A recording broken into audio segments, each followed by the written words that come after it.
मास शुरू हो रहा है, तो उसके लिए मैं आप लोगों से कुछ बताना चाहती हूँ। सनातन धर्म में सभी ग्रह, नक्षत्र, मास उनके देव देवी होते हैं।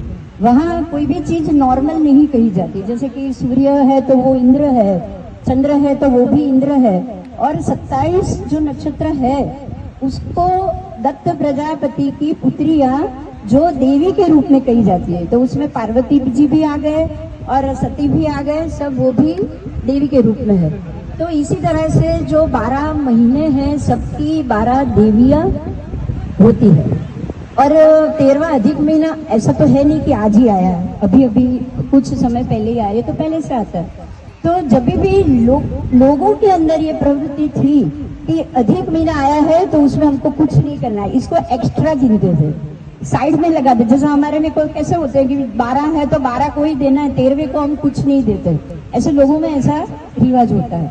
तो सबने अधिक महीना, अधिक मास की देवी जो भी थी वो थोड़ी नाराज रहती थी, क्योंकि उसको निग्लेक्टिंग बहुत मिलता था कि 12 को महत्व दिया जाता था, 12 मास को महत्व दिया जाता था, 13वें मास में कुछ नहीं करना, नहीं धार्मिक, नहीं जो भी शुभ काम है वो भी नहीं करना है।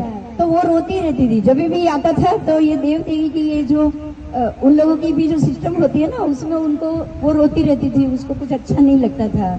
तो एक बार नारद मुनि ने ये देख लिया कि भाई ये क्या हुआ, ये तू क्यों रो रही है। तो उसने ये बताया कि भाई मेरा कोई महत्व नहीं है, मुझे कुछ नहीं समझते हैं लोग, इसलिए मुझे अच्छा नहीं लगता है जब भी अधिक महीना आता है। तब फिर नारद मुनि उनको विष्णु जी के पास लेकर गए, और विष्णु जी के पास लेकर गए तो विष्णु जी ने ये कहा कि जैसे बाकी के दिन है वैसे तेरा भी उतना ही महत्व है, पर लोग नहीं समझ रहे हैं, इसलिए आज से मैं तेरा प्रिया के रूप में ग्रहण करता हूँ। और उस दिन से अधिक मास का नाम पड़ा विष्णु प्रिया। उसका अधिक मास का ये नाम है, वो है विष्णु प्रिया। मतलब कि इस महीने में जो भी विष्णु की पूजा करेंगे, विष्णु भगवान की पूजा करेंगे, उनको अधिक मास के कारण, क्योंकि नाम जुड़ गया दोनों का, पति पत्नी बन गए। तो अब जब विष्णु की पत्नी बन गई है अधिक मास की देवी, तो तेरा महत्व सबसे ज्यादा बढ़ जाएगा। इसीलिए उस दिन से अधिक मास का महत्व बाकी के 12 मास से भी ज्यादा बढ़ गया। और विष्णु जी ने उसको अपना नाम तक दे दिया, पुरुषोत्तम मास। तो इस महीने को पुरुषोत्तम मास क्यों कहा जाता है?